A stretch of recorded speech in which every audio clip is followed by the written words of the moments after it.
Ready for a deep dive. Today, we're all about a piece of jewelry with a story way bigger than just sparkle.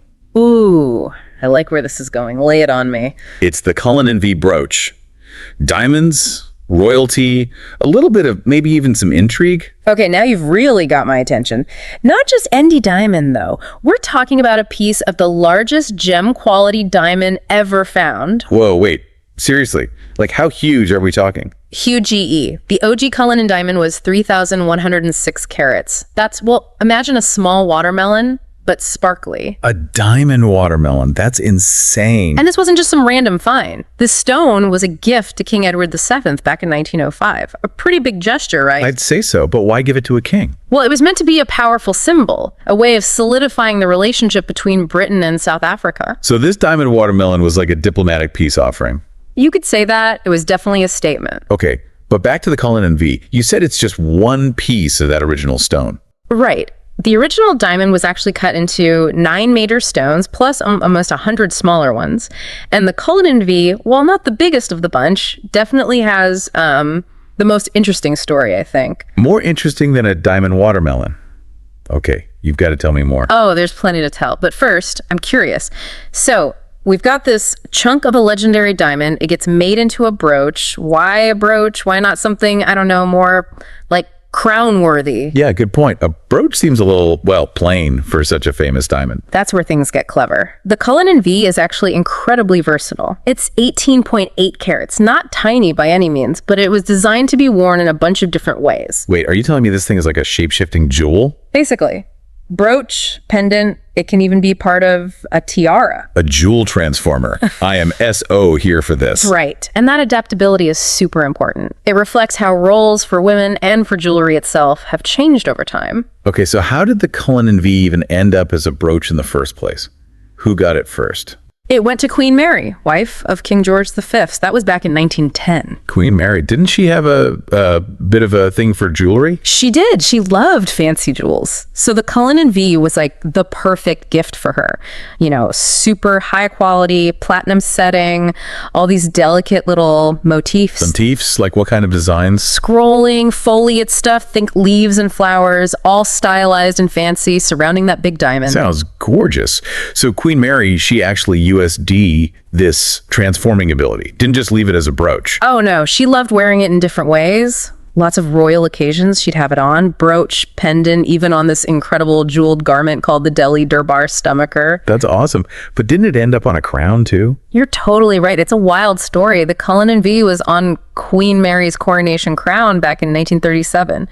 You know, when her son, King George VI, was crowned. Okay, but what's so wild about that? Crowns have jewels, right? True, but think about what it replaced on that crown. The Koh-i-Noor diamond. Uh-oh. That name rings a bell, and not in a good way. Yeah, the Koh-i-Noor has a very controversial history. Lots of disputed ownership over the centuries. It was in the hands of rulers in India, Persia, before ending up with the British monarchy.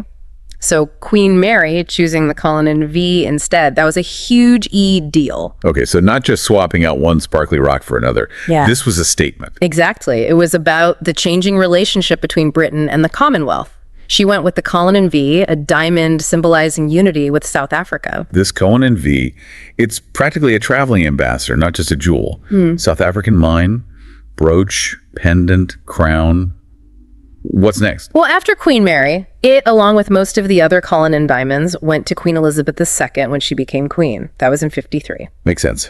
So the Cullinan V back in action with a new queen. You got it. Of course, the two biggest stones from the original Cullinan, those are Cullinan and something. They're still part of the crown jewels. I've seen pictures. Huge. But the Cullinan V, with all its versatility, was that a favorite for Queen Elizabeth II too? She was known for being elegant, you know, kind of understated. So she often wore the Cullinan V as a brooch. Lots of state occasions, it was there, adding a little sparkle. A touch of bling never hurt anyone. Yeah. But for a queen, I bet it was more than just fashion. Absolutely. For Queen Elizabeth II, this piece, it was a link to her grandmother who wore it at a coronation. It symbolized the continuity of the whole monarchy.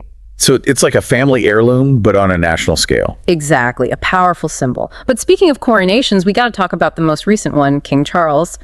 Did the Cullinan V make an appearance? Good question. I'd totally forgotten about that. Well, for King Charles's coronation, Queen Camilla chose to wear Queen Mary's crown. Okay. And the Cullinan V was on it. Once again, it replaced a replica of the Kohinoor that had been added to the crown after Queen Mary. Hold on. So Queen Mary swapped out the Kohinoor for the Cullinan V way back in 1937.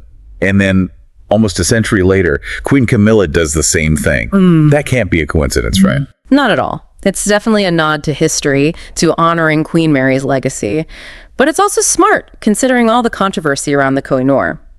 By choosing the Cullinan V, Queen Camilla is showing respect for tradition, but also being sensitive to, well, present-day issues. That's impressive. All that from a single piece of jewelry. From South Africa to coronations, it's way more than just a pretty bauble, huh? But, I have a question for you. You've seen the Cullinan V in person, right? At the Tower of London. Actually, I haven't had the chance. I know you have, though. What's it like seeing it up close? Oh, it's stunning. Seeing it sparkle into the glass with all the other crown jewels, it's breathtaking. But I gotta be honest, part of me feels like it's kind of trapped. It can be a brooch, a pendant, even on a tiara. But there it is, stuck in a crown.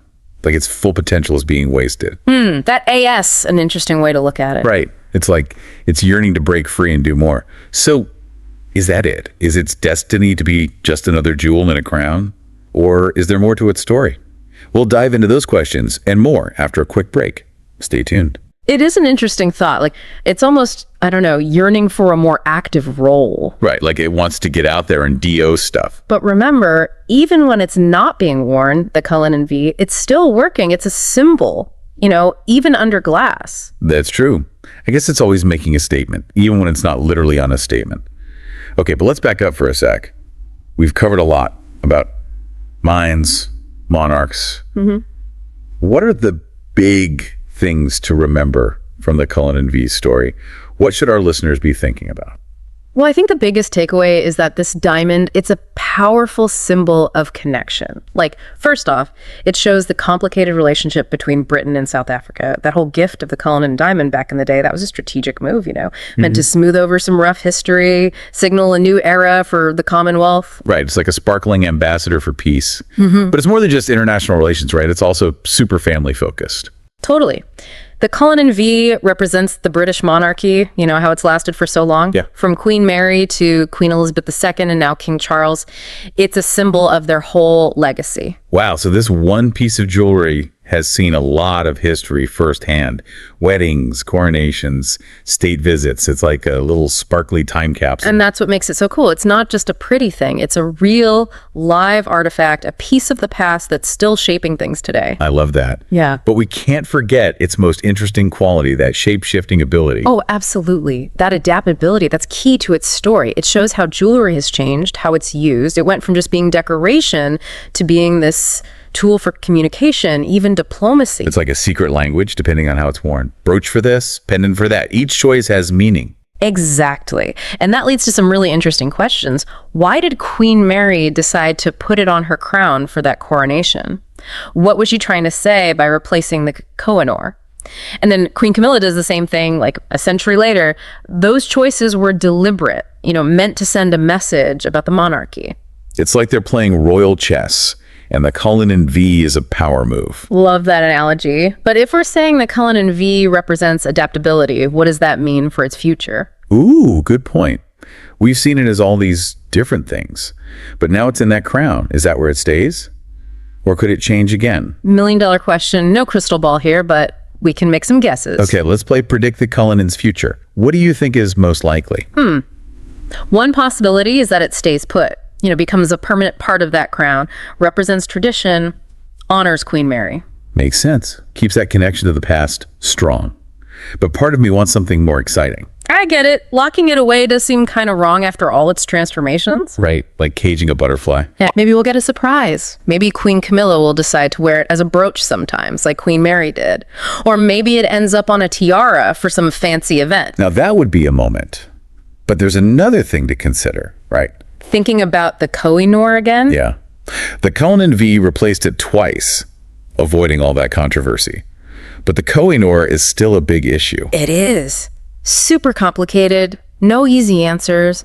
For many, it represents colonialism, a really painful past. So how does that affect the Cullinan V going forward? That's something the royal family's gonna have to think about carefully. The Cullinan V might not have that same baggage as the Koh-i-Noor, but it's still a symbol of the British monarchy and its history. How they choose to use it or not use it, it's a balancing act. This is getting deep. It's not just about sparkle anymore. The Cullinan V is a symbol of big, important stuff. It really is. It represents power, history, national identity, all in one little jewel. Mind blown. This deep dive into a brooch has been a wild ride. Objects are powerful like that. They hold centuries of stories, stories about power, diplomacy, how people connect to each other. Well said. But our time for part 2 is running out. Don't worry though, we'll be back with part 3 where we'll explore some fun what-if scenarios for the Cullinan V. Until then, here's something to think about. If you could decide the fate of the Cullinan V, what would you do with it? Keep it safe in that crown. Let it transform and adapt to the world. We'll tackle those questions and more in part 3. Welcome back, deep divers.